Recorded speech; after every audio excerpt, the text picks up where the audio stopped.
Bombay Street today, where 20 feet of concrete and steel keep Catholic Falls and Protestant Shankill apart, where you need grills over the yards and residents too frightened to appear on camera will tell you why they need the wall. Well, there's bricks and stones, sometimes petrol bombs, paint bombs, just anything that can throw over. There's been legs of chairs have come over, iron bars, golf balls. And the wall is charred with petrol bombs flung over. The houses stained by paint. Children behind walls with Protestant neighbours they never meet have inherited memories of what the Protestants, the Orangies, did in '69. The Orangies burned everybody out. They burned all the houses. And everybody had to move. And they came through and started rioting and then just burnt everybody out. So they burnt here and up near Cashmere Road. That's as far as I got. Who were these people? Protestants.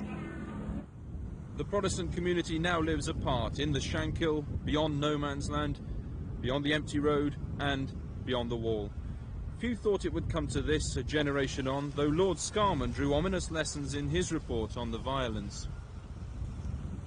The Scarman report now looks almost prophetic, and particularly for two conclusions that he came to. That what happened in these streets in 1969 led firstly to an almost total loss of confidence among Catholics in the security forces, and secondly that an opportunity was created to be exploited down the years by the IRA. But what Scarman could never have foreseen was just how permanent this situation would become, and how many comments like that could now equally be applied to people living on the other side of the peace lines, and in particular to the rise of the Protestant paramilitaries. Because Protestant families suffered too, intimidated and burned out of their homes. Until today it's impossible to imagine Protestant families living in areas like New Lodge in North Belfast. Even 25 years on, some of the victims of the Catholic gangs are too frightened even to be identified, let alone go back to visit the district. They put an X on the side of the wall, and it meant that within 7 days or nights we'd be blown up. Eventually, I was targeted and beaten severely. Then after that, my father was murdered. When the IRA make their threat, it doesn't just stop tomorrow or the day after. You know, so they won't stop until they have total annihilation of the Protestant community. The Ulster Homelands movement sees nothing less than a concerted effort to drive out Protestants from Belfast, perhaps even from Northern Ireland. On an arc stretching from the city of Londonderry in the north to South Armagh, the Protestant and British population in this part of the United Kingdom are being subjected to systematic ethnic cleansing. 16,000 to 18,000 Protestant persons have moved from the west bank of the Foyle, either to the waterside or out of Northern Ireland altogether. It's unfortunate that a lot of other Protestants don't come forward to tell their tale. Too many times they will say things like, you know,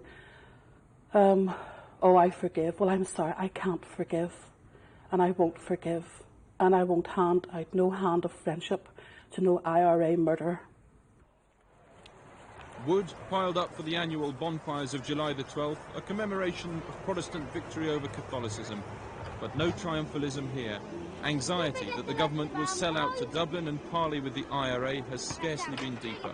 Some even say the mood is back now where it was in 1969. We're back to a situation which occurred in August of 1969, when the ordinary Protestant grassroots people in Northern Ireland lost all confidence in their unionist political leadership. Go up to Protestant Spring Martin and you can watch this mood take shape right now. A two-tone brick peace line, a new frontier in the architecture of terror. Behind it they pile up the rubble defences as the policemen stand guard. Yet, just possibly, it might have been different. Army bases dot the peace lines of Belfast and elsewhere. But after '69, some wanted the army to dismantle the barriers because they were such a gift for the gunmen.